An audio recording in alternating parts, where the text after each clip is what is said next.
नमस्कार, श्री स्वामी समर्थ सगळ्यांना। प्रियंकास किचनमध्ये आपले सगळ्यांचं मनापासून खूप खूप स्वागत आहे। आज आपल्या प्रियंकास किचनमध्ये एकदम साध्या सोप्या गावरान पद्धतीने मुगाच्या डाळीची आमटी कशी बनवायची ते ह्या व्हिडिओमध्ये आज आपण पाहणार आहोत। त्यामुळे तुम्ही हा व्हिडिओ कुठेही स्किप न करता शेवटपर्यंत नक्की पहा। चला तर मग आमटी कशी बनवायची रेसिपीला सुरुवात करूया।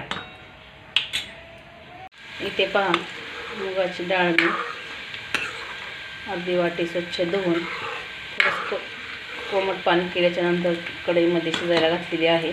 ती छान प्रकारे अशी शिजत आलेली आहे पहा। आणि मुगाची डाळ शिजून जास्त होते बरं का, त्यामुळे तुम्हाला किती आमटी बनवायची त्याच्यानुसार तुम्ही डाळ घालू शकता। आता दुसऱ्या गॅसवरती मी पातळ असा बारीक कांदा चिरून घेतले 2 आणि ते तव्यामध्ये छान असे लालसर रंगावरती परतून घेतलेले आहे। कांदा घातल्यामुळे ना आपल्या आमटीला चव एकदम छान येते आणि आमटी खायला सुद्धा भारी लागते। तर त्याचबरोबर कांदा छान परततोय तोपर्यंत मी इथे कढीपत्ता घेतला भरपूर सारा, कोथिंबीर घेतली फ्रेश अशी आणि खोबरं आलं लसूण याचं वाटण घेतलंय। आता कांदा आपल्याला छान लाल रंगावरती परतून झाला की लगेच आपल्याला थंड झाल्याच्यानंतर मिक्सरमध्ये वाटून घ्यायचं आहे। तुम्ही पण नक्की एकदा अशा पद्धतीने जर भाजीला घरामध्ये काय नसेल तर छान अशी मुगाच्या डाळीची आमटी करू शकता। तेच वरण खाऊन कंटाळा येतो, तर ही अशी आमटी बनवली की तुम्ही चपातीसोबत, भातासोबत किंवा ज्वारीची बाजरीच्या भाकरीसोबत चुरून म्हणलं तरी खाऊ शकता आणि एकदम भारी चव लागते। आता आपला कांदा परतलेला आहे, आता आपण काढून घेऊ, गॅस बंद करून घेऊ आणि थंड झाल्याच्यानंतर मिक्सरच्या भांड्यामध्ये हा कांदा आपल्याला पाणी न टाकता वाटून घ्यायचा आहे। आता इथे आपली डाळ शिजते तोपर्यंत मी कांद्याचं वाटण थंड झाल्याच्यानंतर असं बारीक करून घेतले, पाणी अजिबात घातलं नाही। चवीपुरतं काळा मसाला घेतलेला आहे, थोडासा मटण मसाला घेतलेला आहे, चवीपुरतं मीठ घेतले आणि हळद पण घेतलेली आहे। तुम्हाला किती आमटी बनवायची त्याच्यानुसार तुम्ही हे सारे जिन्नस घेऊ शकता। त्याचबरोबर आमटीला आपल्याला पाणी लागणार आहे फोडणीमध्ये, तर गरम पाणी मी करायला ठेवलं एका साईडला। आता आपली डाळ एकदम व्यवस्थित अशी शिजलेली आहे पहा, एकदम मऊ शिजून द्यायची म्हणजे आमटी एकदम अशी मस्त एकजीव झाल्या जाते। आता आपण काय करायचं, ह्याच कढईमध्ये मी आमटी बनवणार आहे ना, त्यासाठी मी ही जी शिजलेली डाळ आहे ती एका पातेल्यामध्ये काढून घेतलेली आहे आणि आता परत तीच कढई गॅसवर चढवलेली आहे। आता कढई आपल्याला छान प्रकारे अशी तापून घ्यायची, एकदम झटपट अशी आमटी बनते, जास्त काही तामझाम करावं लागत नाही, पण चुरून खायला एकदम मटणाच्या रश्श्यापेक्षा सुद्धा भारी बनते पहा। तर तुम्ही सुद्धा कधी बनवली नसेल तर मुगाच्या डाळीची आमटी अशी बनवून पहा, खरंच खूप भारी लागते। आता यामध्ये मी घातले तेल आपल्याला छान प्रकारे तेल तापून घ्यायचं आहे।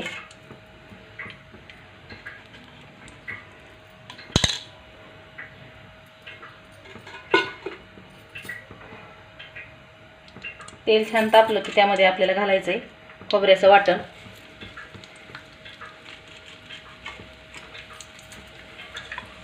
ते छान लाल रंगावरती परतून घ्यायचं।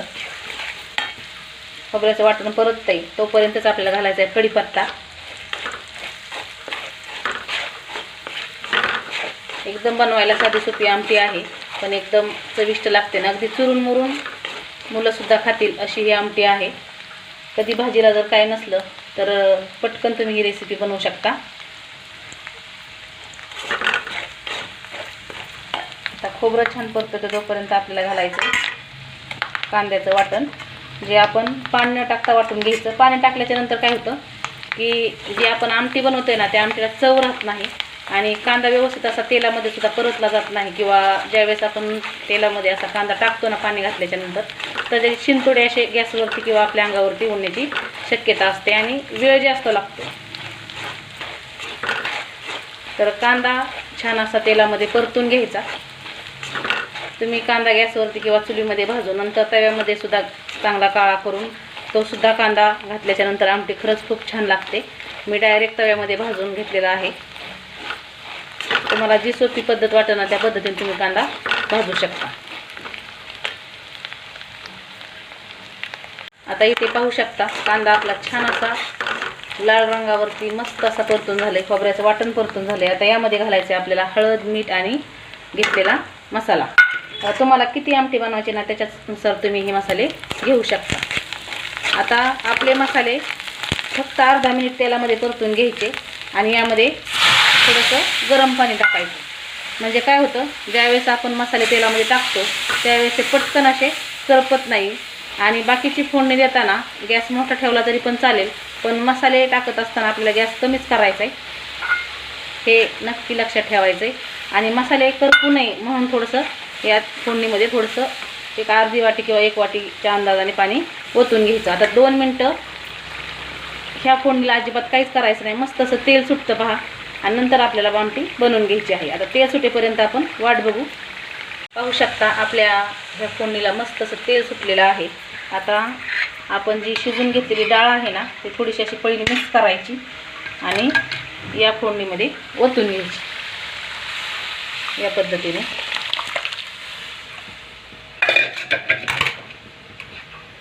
साईडच्या गॅसवर गरम करून घेतलेलं पाणी घालून घ्यायचं.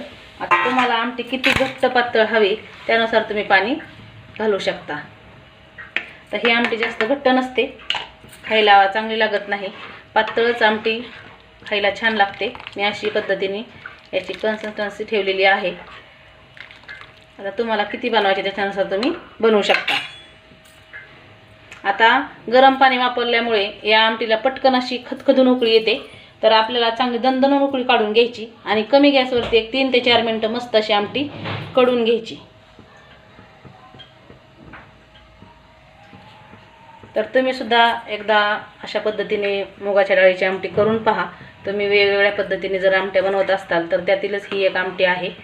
आणि घरामध्ये जर काही भाजीला नसेल तर त्यावेळेस तुम्ही हा ऑप्शन नक्कीच निवडू शकता. कारण चुरून मुरून खाल्ली जाणारी ही मुगाच्या डाळीची आमटी चवीला भन्नाट अशी लागते. तुम्ही ही आमटी ज्वारीच्या बाजरीच्या भाकरीसोबत खाऊ शकता. तर गरम पाणी वापरल्यामुळे पाहू शकता इथे मस्त अशी तर्री आलेली आहे. अजून आपली आमटी कढून घ्यायची आहे. तुम्ही जर माझ्या चॅनलवर नवीन असाल तर लाईक, शेअर आणि सबस्क्राईब करायला विसरू नका. म्हणजे तुम्हाला अशाच नवनवीन साध्या सोप्या रेसिपी गावरान पद्धतीने बनवल्या जाणाऱ्या पाहायला मिळतील.